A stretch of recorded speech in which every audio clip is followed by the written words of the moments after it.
আইন শৃঙ্খলা পরিস্থিতি ভালো করা, অস্ত্র উদ্ধার করা, সাথে মানে এই যে দীর্ঘদিন থেকে যে নির্বাচনের যে একটা কালচার তৈরি হয়েছে, নির্বাচন কমিশনের যারা কর্মকর্তা কর্মচারী তারা এগুলো ঠিক না করেই শুধুমাত্র জনগণ চাইলে কি সুষ্ঠু নির্বাচন সম্ভব? আমি একটু উল্টাভাবে বলি, আপনি যে কথাগুলো ঠিক করার কথা বললেন ওইটা আগামী 10, 15, 20 বছরে ঠিক করতে পারবেন কিনা এটা কেউ বলতে পারবে? 5 বছরে ঠিক করতে পারবে কেউ বলতে পারবে? 3 বছরে পারবে কেউ বলতে পারবে? 2 বছরে পারবে কেউ বলতে পারবে? 1 বছরে পারবে কেউ বলতে পারবে? পারবে না। সুতরাং ওই তকমাটাই কারেক্ট না, প্রথম কথা। ওকে, আমি বুঝি সরকার যদি মনে করে এই যে সময় তারা ঘোষণা করছে নির্বাচনের আগে, সরকার যদি মনে করে, আমি এটা যদি মনে করে শব্দটা খুব কেয়ারফুলি এবং বুঝেই বললাম যে এই সময়টা উদ্ধার করবে, আর এখন আমাদের সেনাবাহিনী তো আছেই বাইরে, যদি সে মনে করে যৌথ বাহিনী, এটা খুবই সম্ভব ওই কাজগুলো করা।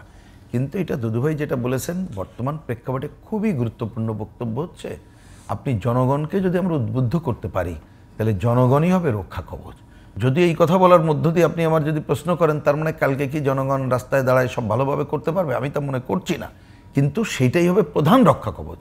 আপনি ধরেন সম্প্রতিকালে যে উৎসবটা শেষ করলাম, আমি একটু বোঝার জন্য যদি বলি, একবার বোঝার জন্য বলি যে জনগণ এই মুহূর্তে ভালো নির্বাচন করবে আপনাদের রাজনৈতিক দলগুলোর সাথে করে নিয়ে, সেখানে আইন শৃঙ্খলা বাহিনীর একটা কঠোর অবস্থান নেওয়া থেকে শুরু করে, যে দীর্ঘদিন থেকে রিটার্নিং কর্মকর্তা ছিল ডিসিরা, সেখান থেকে নির্বাচন কমিশনের পক্ষ থেকে বলা হচ্ছে যে এখন নির্বাচনী কর্মকর্তা রিটার্নিং কর্মকর্তা দায়িত্ব পালন করবেন।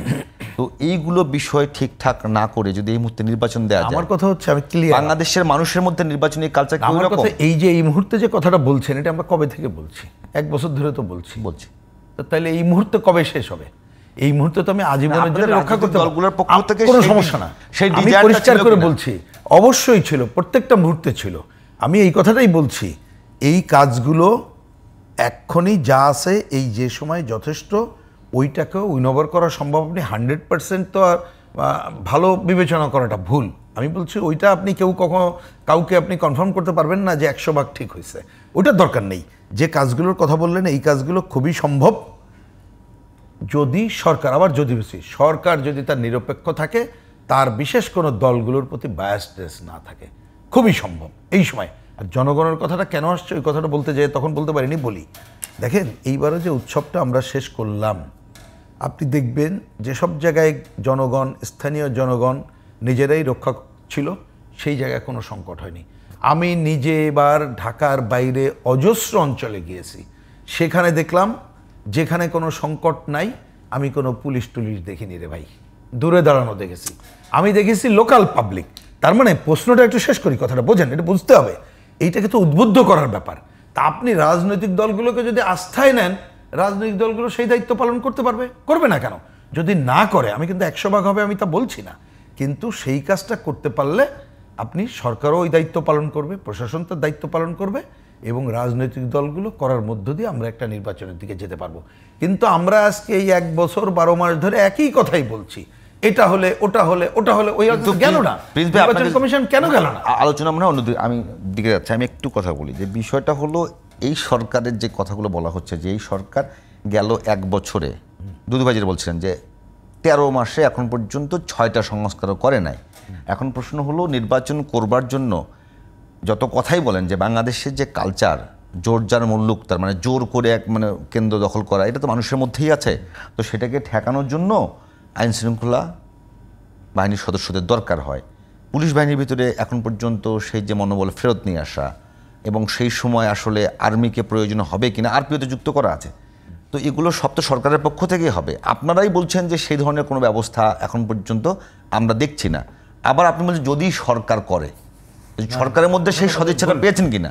আমি বলছি এই সরকারের কাছ থেকে আর আমি আশা করি না, আর সদিচ্ছা আশা করে লাভ নেই। এইটা নির্বাচন কমিশনের আন্ডারে, পরিষ্কার করে বলি কথাটা, নির্বাচন কমিশনের আন্ডারে যাবে। এরা যদি দেখে এই যে যতটুকু আছে এই আইন শৃঙ্খলা বাহিনী, যৌথ বাহিনী এখন মাঠে আছে, যদি নির্বাচন কমিশন মনে করে সরকার সেনাবাহিনীকে কাজে লাগাবে, যদি মনে করে, এবং সরকার কোনো নির্দলীয় আচরণ যদি করে, তাহলে এটা কোনো সংকট না।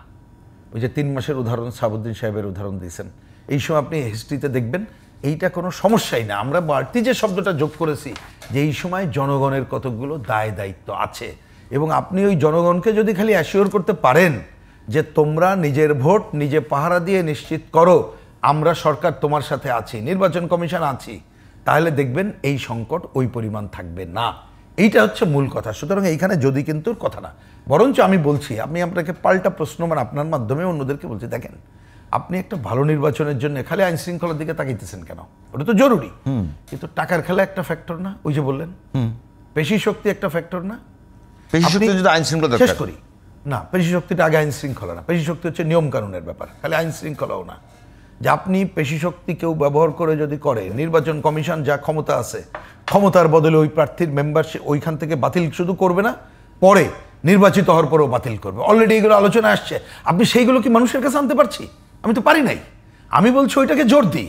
তারপরে যেমন ধরেন ভয়ের রাজত্ব, আপনি ধরেন দেখছেন না, ভোট দিলে নাকি বেহেস্তে চলে যাবেন, আর এই মার্কায় ভোট না দিলে নাকি বেহেস্তে যাইতে পারবেন না। সাম্প্রদায়িক এটাকে আপনি বন্ধ করবেন না? আপনি এই জায়গাগুলো করেন, প্রশাসনিক কারসাজি যে আপনি করবেন না নিশ্চিত করেন।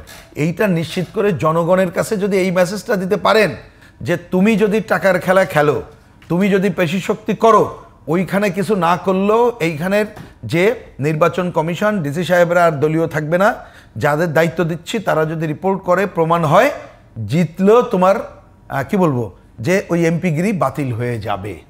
আপনি এইরকম একটা করেন না, দেখেন পুরো জায়গাটা কোথায় যায়। এইটা অ্যাবসলিউট এখন নির্ভর করছে নির্বাচন কমিশনের ভূমিকার উপরে। আমি আপনাকে নির্বাচন কমিশনের কথা বলেছেন, একটা উদাহরণ না দিয়ে পারছি না। আমি জানি না, এটা 15-20 দিন বা মাসখানেক আগে একবার জিজ্ঞেস করছিলাম যে আপনারা আরপিওর অনেকগুলো দেখছি টেলিভিশনে সংশোধনীর বিষয়টি সাথে, এগুলো একটু আমাদেরকে যদি জানান, আমাদের মততত্ত্ব দেওয়া উচিত। তা বলে যে না, এখনো প্রেস লিস্ট দিচ্ছে না, যা আমরা ডিসিশন নেই ওইটা নিয়ে টেলিভিশনে বলি, আমরা পরে কম্পাইল করলে এটা বলবো। তা আপনি বলেন তাহলে মানুষের কাছে নিয়ে যাব কিভাবে? আমরা জানলে তো আমি 2 জনকে নিতে পারতাম, দুদুভাই জানলে দুদুভাই 5 জনের কাছে নিতে পারতো। তাহলে মানুষকে কিন্তু এটা বলা যেত যে দেখো এইবারে যে যদি কেউ ভোট কেন্দ্রে এই করো, অন্য দলীয় সরকার কিন্তু এখানে নাই, এই অপরাধমূলক হবে। আমার ধারণা, আমি কিন্তু 100% বলছি না, আপনি অনেক প্রার্থী অনেক কিছুই, কারণ চোখ কিন্তু এখন এই যে মোবাইলে চলে গেছে, মোবাইলের চোখ, নিজের চোখ, এই সব কারণে আপনার প্রমাণ ইজি সম্ভব, তাহলে দেখবেন অনেক ঠিক হয়ে যাবে। কিন্তু আমি আপনার মাধ্যমে জনগণকে প্রশ্ন করি, সচেতন মানুষকে প্রশ্ন করি, এই প্রচার প্রোপাগান্ডাকে এখন আমরা ঢুকতে পারি নাই। এমন ইস্যু নিয়ে প্রচার প্রোপাগান্ডায় আসি, যে কথা বলছি যে ঐক্যমত্য হবে না, কালক্ষেপণ করব এবং ভালো নির্বাচনের জন্য সংকট তৈরি করবে। আমাকে যদি 1.5 মিনিট সময় দেন, আমি এই কথাটা বলে দিয়ে যাই। ওই যে ঐক্যমত্যের কথাটা বলেছিলাম, তো আমার বিবেচনায় সহজ বক্তব্য আমরা মনে করি, আপনারা যারা মনে করবেন না আমার করার কিছু নেই, ঐক্যমত্য কমিশনে বলেছি। ঐক্যমত্য কমিশনে আপনি প্রথমে লেখেন কথার কথা, শেষে যে 84টা পয়েন্ট বলছেন, যদিও এখানে সাধারণ জনগণের কোনো কথা নাই, শ্রমিকের কথা নাই, কৃষকের কথা নাই, স্বাস্থ্যের কথা নাই, কর্মসংস্থানের কথা নাই, মানুষ আগ্রহ পাচ্ছে না, মানুষ ইন্টারেস্টেডও না। তারপরেও বলি, এর মধ্যে আপনি ঐক্যমত্য যেটা আছে বলেন, ঐক্যমত্য কথার কথা, এটা আন্দাজে একটা সংখ্যা আপনি ধরে নেন, এইগুলো এখনই বাস্তবায়ন করুক, অসুবিধা নেই। যেটা আইনে সম্ভব না হলে পার্লামেন্টের উপরে ছেড়ে দেন।